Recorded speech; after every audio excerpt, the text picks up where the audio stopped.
Okay, good morning. We are a few minutes before the time scheduled, but we can start soon, so the lunch time will be soon for everyone. Good morning. I am Lorenzo Busatti from Italy, and I am an ISP and trainer and a lot of things. And I came from Tuscany, in the south of the Tuscany in my country, and I live in this place. And this is an area that I will cover with our wide wireless network.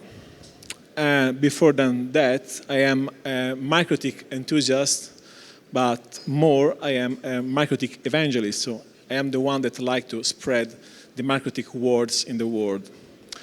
I am also a founder of the Routing and Wireless Academy, and this presentation, like the others, is dedicated to Massimo Passerini, who was a colleague, a trainer, and he died 4 years ago exactly.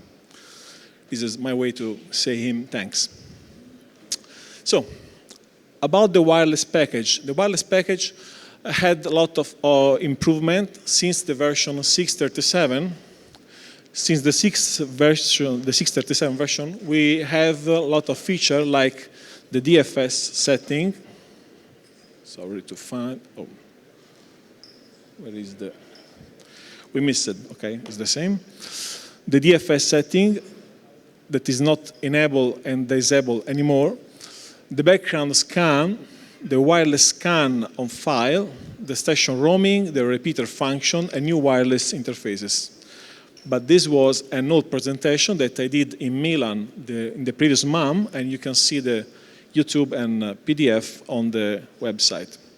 There is also another interesting presentation about the wireless that I did in Dallas 2 years ago about the map and the map light, like a wireless Swiss knife army, and it's very nice, and I suggest you to watch. But this is the presentation. This is the topic, new wireless feature from the version 6.40.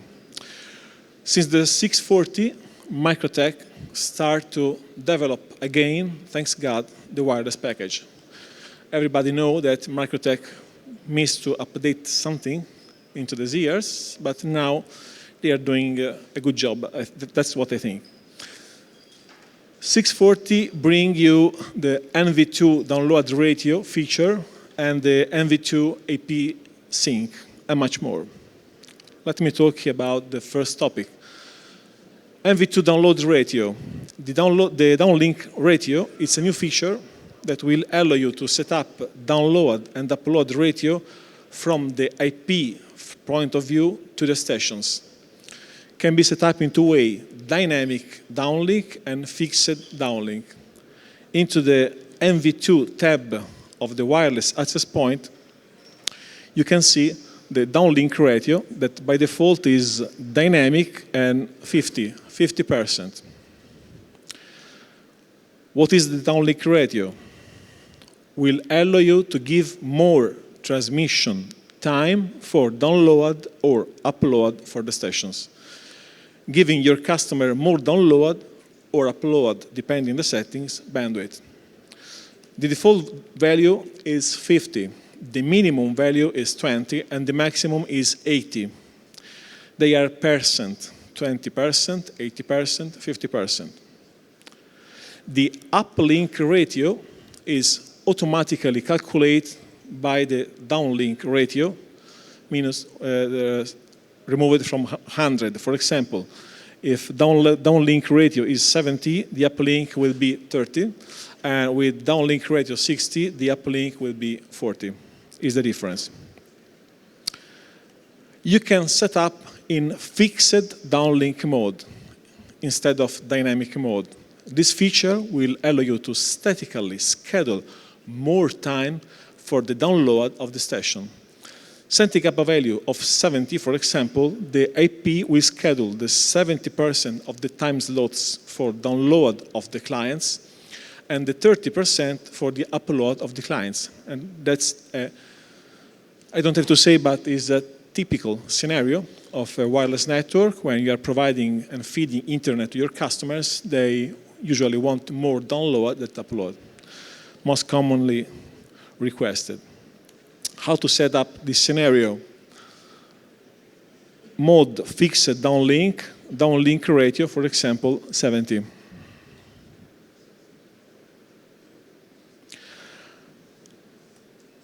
The other way is the dynamic downlink. This feature will allow you to let the AP to dynamically assign the time slot to the station, and this set up by default. But there is the second statement, there is but, it is in bold. When the link is fully saturated, we'll use the downlink ratio that you specified. By the way, with low traffic, we split 50% upload, download. That is by default. But in case the customer requesting more bandwidth, they will go to use the downlink ratio that you wrote. This is a mixed combination that it's quite nice to start to deploy. And that's the example. Mode dynamic downlink 50, that is by default, but you can set up maybe to 70. Okay, what about in the real life bandwidth? Delivering bandwidth to one station, it's easy for everyone and for every vendors. But to more stations is difficult because of different distance of the stations, different setup and or data rates, interference, the time that the AP lose for managing time slots for the stations, and so on, other things. We experiment different scenarios using different settings to show you how you can manage more bandwidth, especially in point-to-multipoint environment. These are the lab. So be careful to read the specification. These are lab tests. This is a lab test. Lab test 1, dynamic downlink 50, by default, only one station with 20 megahertz, sorry, 40, to channel, to chain, total real bandwidth, 127 megabit. These are real stream. And in this case is one single TCP stream, to be more precise. Then we change, adding 9 concurrent stations. The total bandwidth will drop to 80 megabit per second, just adding the 8 more stations. Then we start to change the downlink from dynamic to fixed 60. With 9 concurrent stations, the total aggregated bandwidth was increased up to 106 megabit per second. And here I have a few screenshots, but was impossible to read in the screen, that are not quite big as expected, but you can see on the PDF, there are the 9 concurrent streams, and you can read the bandwidth that was really delivered to the stations. Then we move more forward, increasing from fixed downlink 70 to fixed 80. The same scenario, 9 stations, the same radio protocols. We increased the total bandwidth to 125 megabit per second. But the upload was decreased a lot. So you have to play in your network, in the lab, changing this value to find the one that will fit your needs. And that's the result. And here is the result of the labs. So one station was easy to serve, 127, but with 9 stations, we obtain the same bandwidth, almost the same bandwidth aggregated. And that's a very, very nice result, I think. But that's our lab result. Then we have new other function. We are talking from version 640, remember. The NV2 AP synchronization. It's an experimental support and was introduced in RouterOS 640. And this feature will allow multiple NV2 AP at the same location to coexist in the same frequency, reducing interference between each other. It's one of the most desired wireless features in RouterOS and different from other vendors, so they are not using GPS. They're they are synchronizing using NV2. How work? This feature will synchronize the transmit and receive time windows of the IP on the same frequency so that all the synced MikroTik NV2 IP will transmit or receive all together at the same time. That allows you to reuse the same wireless frequency on the location with multiple IP, giving more flexibility in frequency planning. That's an example that we show you the things, how work. We have two different SSID, they are different. It's not the same SSID, different. Network 1, network 2. Two different stations in the same frequency. How work? There is one master AP and multiple slave AP. So you can synchronize multiple access points against one master. They have to work on the same frequency, the exactly same frequency. They can have different SSID, and obviously they can use different NV2 encryption password. So it's not mandatory to use the same encryption for all the access points. But they have to share the same NV2 sync password. That is another settings that we'll see in the next slide. The AP will synchronize themselves using the specific password that is different or can be different to the NV2 encryption password. Here, we can set the mode as sync master and sync secret, a password that you choose. This is the master IP. The slave access point will be sync slave.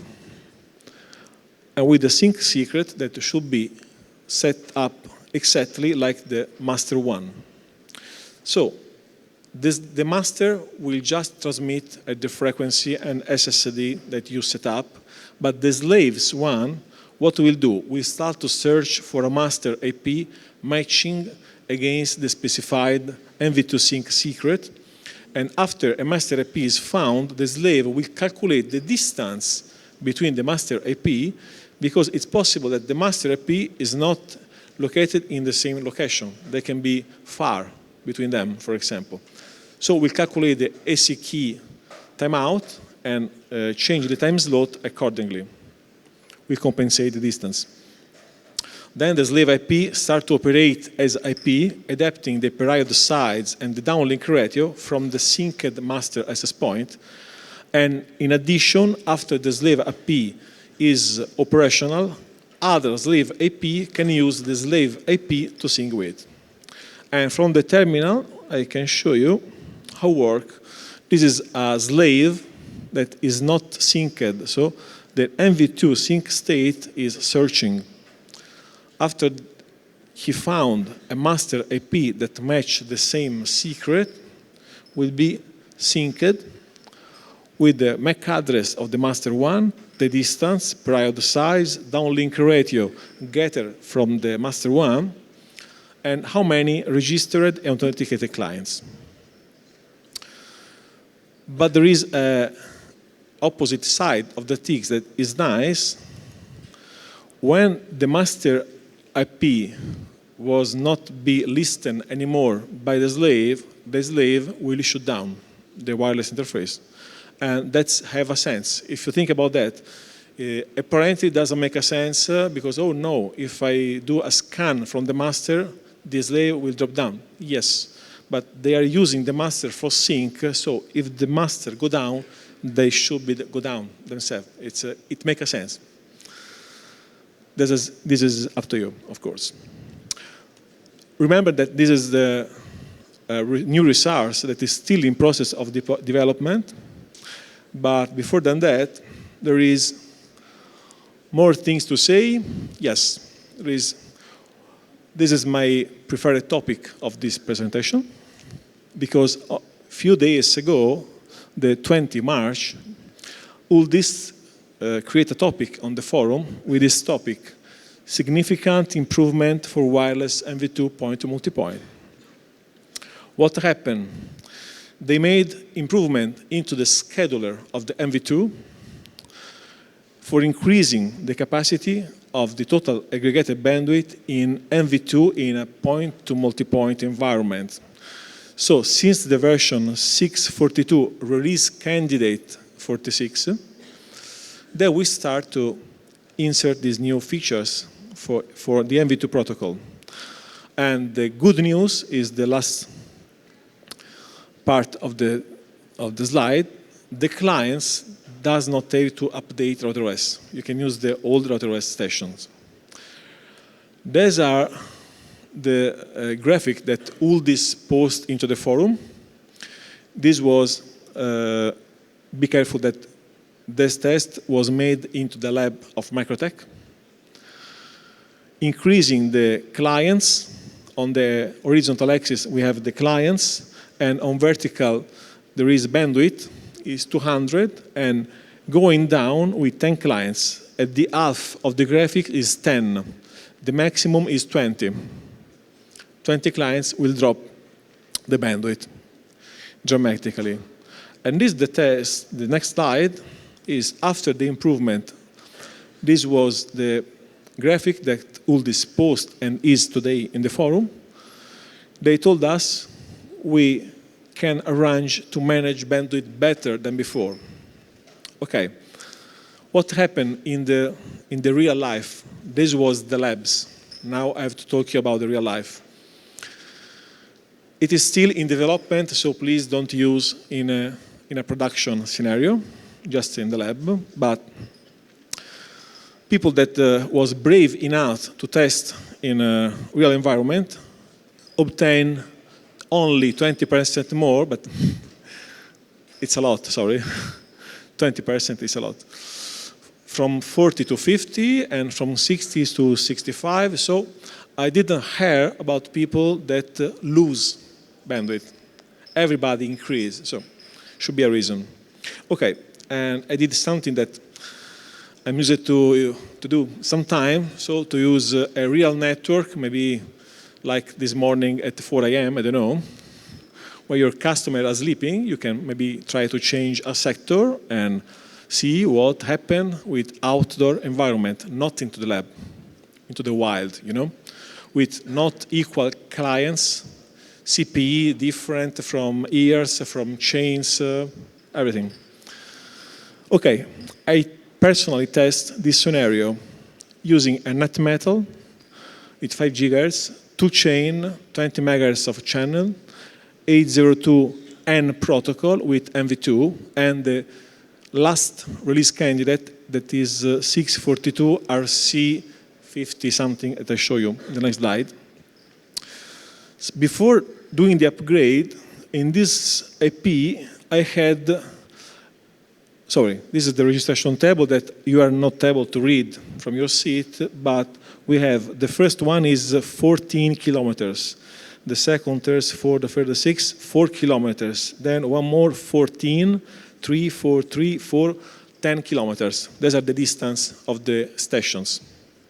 With good signal in the top and average low signal into the middle. So we have good and bad stations.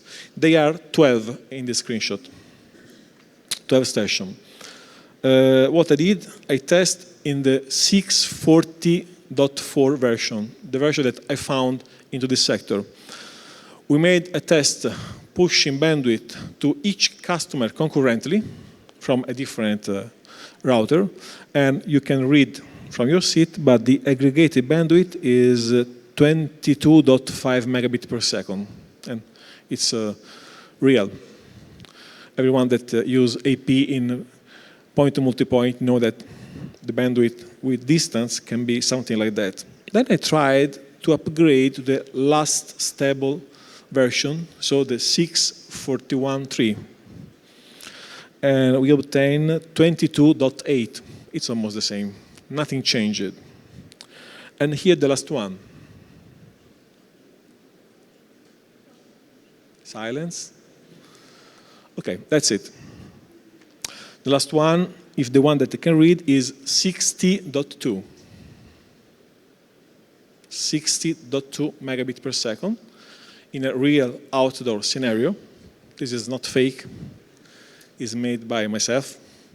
So I will jump back from 23 to 64. It's amazing. So this is proof that MikroTik start again to put their hands on the wireless part. And Uldis, that is the wireless specialist of MikroTik, is on the desk on the left of the exit of this room. I hope that you enjoy my presentation and the news of the wireless package. And before closing, I am also a trainer for the Riga Bootcamp 2017. It was a training appointment for customers that want to do trainings in 1 week. Was a very nice experience to do trainings in Riga with a lot of trainers, a lot of people. We have a stand near the room with the calendar and the scheduler. And you are invited to join us to next one. So, thank you for your attention.